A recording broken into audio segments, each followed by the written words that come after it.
بسم الله الرحمن الرحيم وبه نستعين.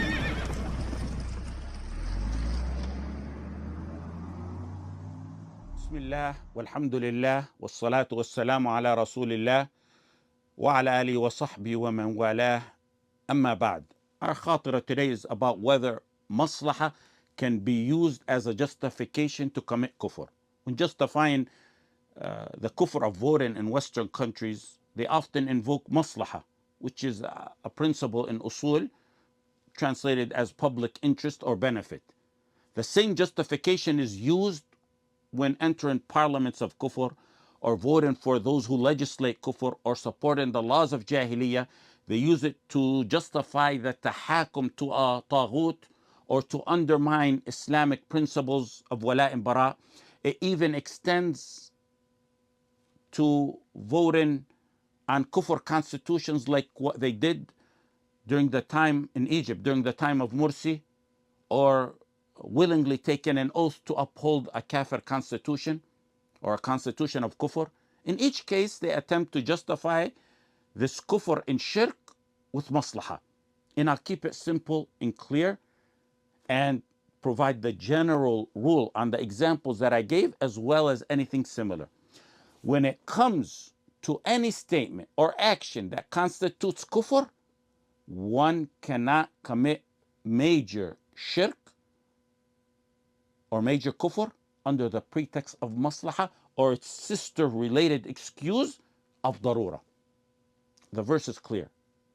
من كفر بالله من بعد إيمانه إلا من أكره وقلبه مطمئن بالإيمان.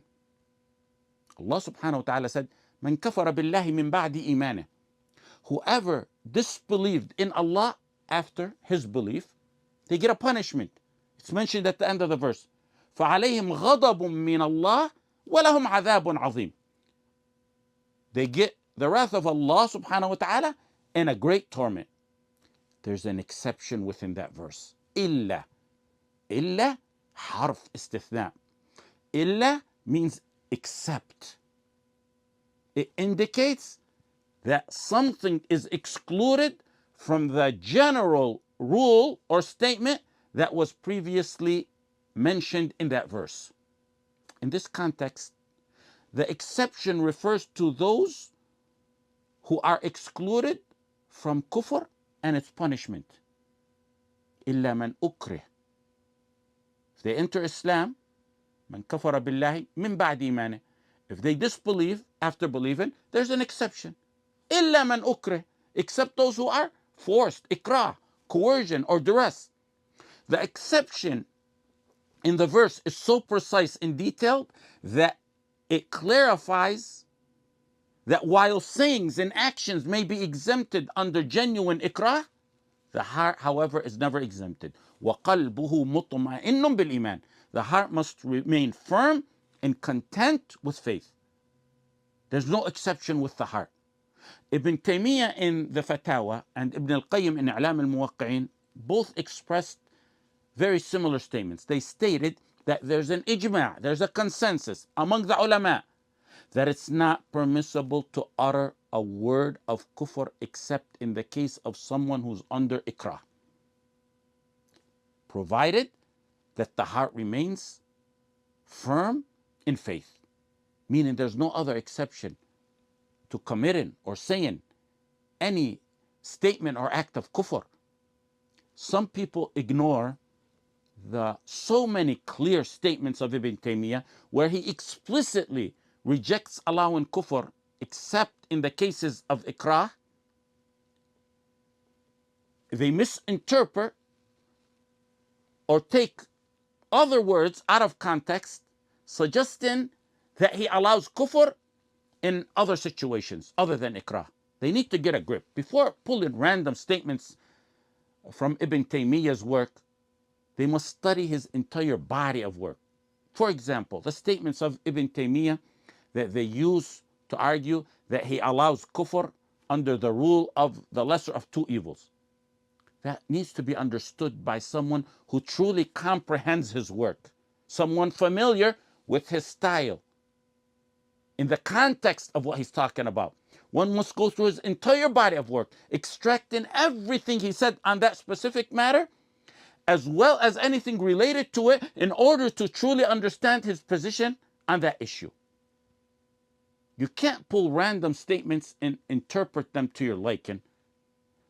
What he meant on this issue, for example, from the accumulation of his statements on the matter, is that the concept of using the lesser of two evils is an excuse for someone who's under ikrah.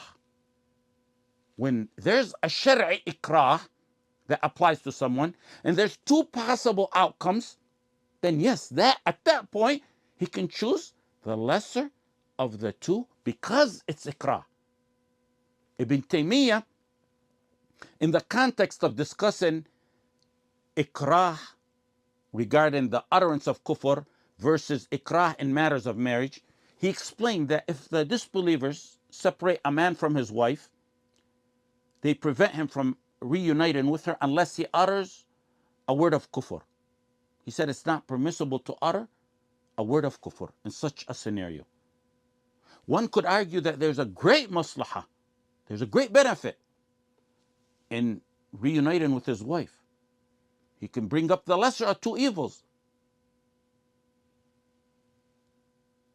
However, it does not reach the level of ikrah, therefore he cannot utter a word of kufr, as Ibn Taymiyyah correctly stated. So again, if the matter is an act or statement of kufr, the exception to committing that is ikrah. Maslahah is not an exception to diving into kufr, nor is darura.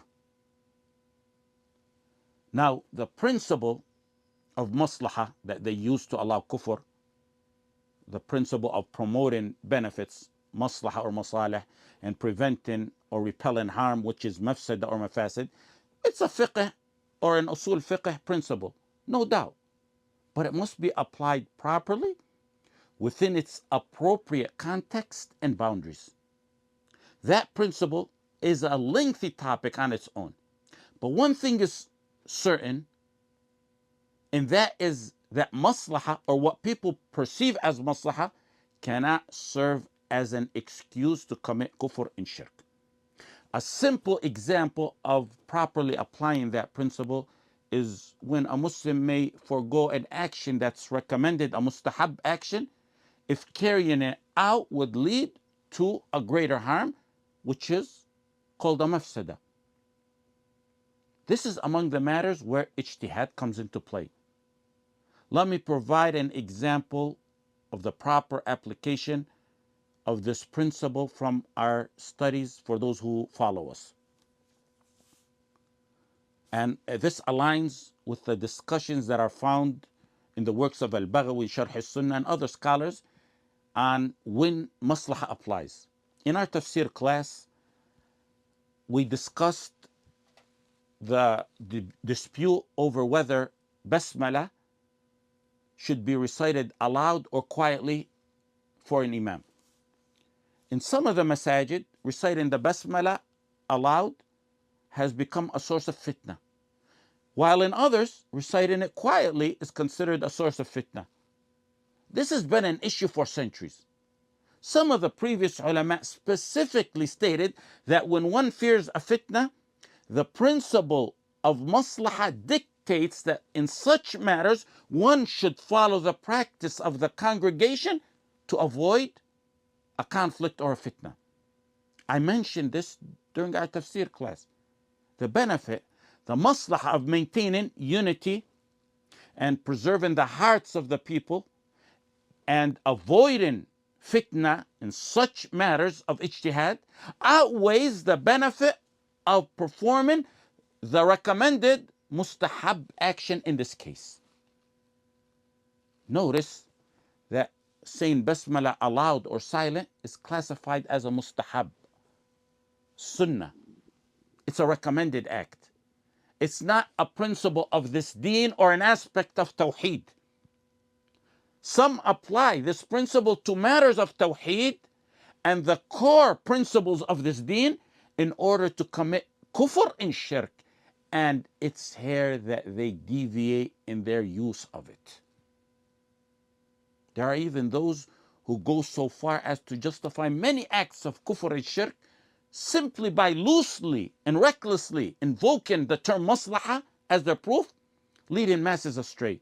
Meanwhile, those who blindly follow without true understanding of the pure Tawheed, yet believe they possess it, they nod in approval, mesmerized in accepting these flawed arguments by their shuyukh and even promoting them instead of hiding and burying them. This example I mentioned on Basmala is similar to how the Messenger ﷺ chose not to rebuild the Kaaba on the foundations of Ibrahim alayhi salam. The Messenger ﷺ prioritized the greater good, the maslahah of avoiding a fitna that might occur if the converts saw the Kaaba, which they held in high regard, being leveled and restructured in a different way. Those who use maslahah as an excuse for kufr and shirk use this hadith as well. And there's no doubt that it's an authentic hadith. It's in the Sahih, but it's not proof for them. The Messenger ﷺ did not leave the Kaaba as it was out of neglecting an obligatory command or compromising a required ruling, let alone a matter of Tawheed. Restructuring the Kaaba was neither a principle of Tawheed nor even an obligation or a wajib. It's not a matter of kufr in Islam or one of the fundamental principles of this deen. Let Al-Bukhari and Ibn Hajar and others tell you what it falls under. Go back to what chapter Al-Bukhari mentioned this hadith under. Bab man taraka ba'd al-ikhtiyar. Taraka ba'd al-ikhtiyar. مخافة أن يقصر فهم بعض الناس عنه فيقع في أشد منه. Al-Ikhtiyar chapter,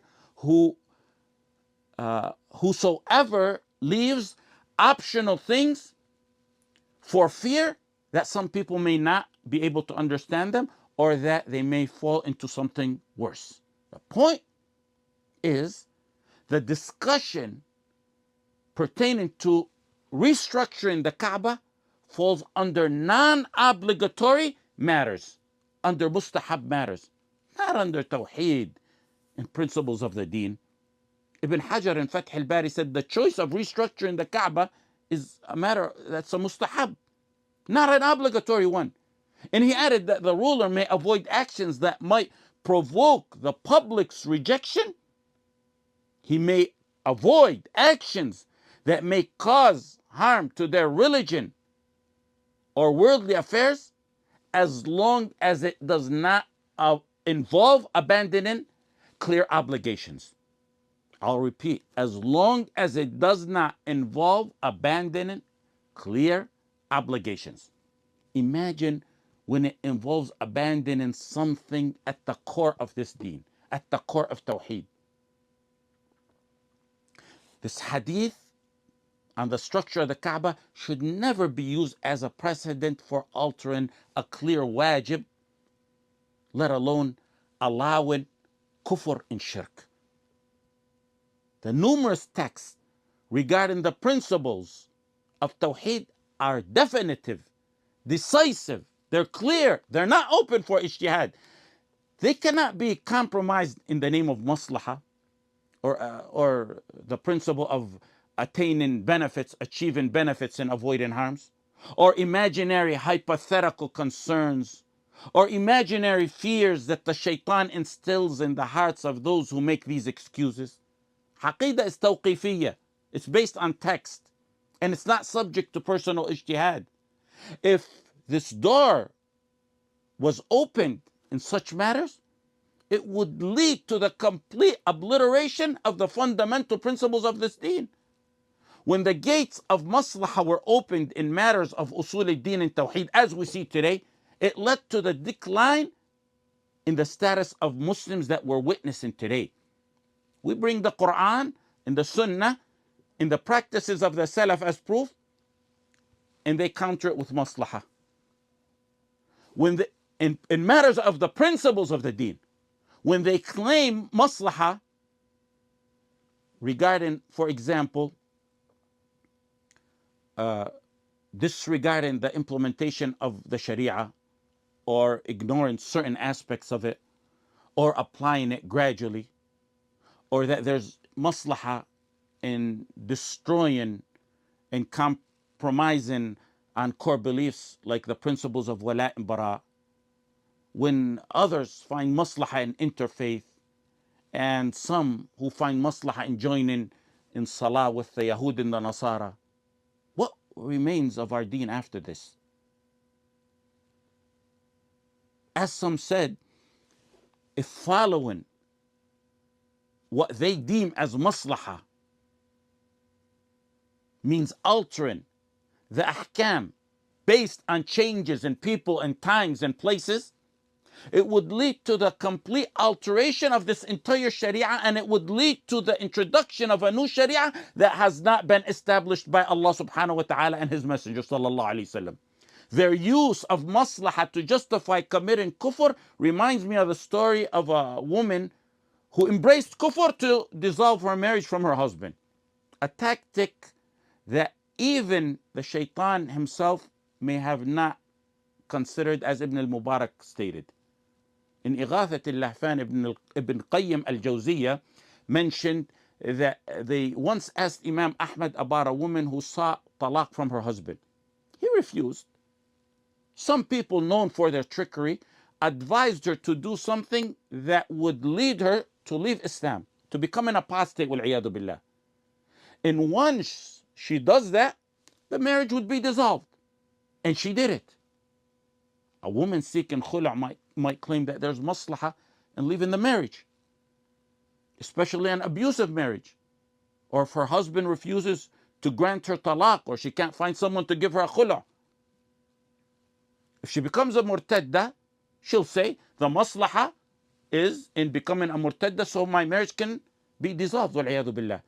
This kufr and foolishness and trickery is no different from how maslahah is misused today to justify committing kufr, in the examples that I mentioned in the beginning and in many other similar examples. It's become the hardest excuse to not only excuse kufr, but to give people and the tawaghit the green light to commit kufr. When they told Imam Ahmad about this woman, he became enraged. He said, whoever gave this fatwa is a kafir, and whoever is pleased with it is a kafir. Abdullah ibn Mubarak commented on this, said, I don't think even the shaitan could have thought of something like this until people came and taught it to him. In the next khatira, we're going to continue on this matter, insha'Allah. But we're going to keep it simple and brief and clear so everyone can understand it. وصلى الله على سيدنا محمد وعلى آله وصحبه وسلم.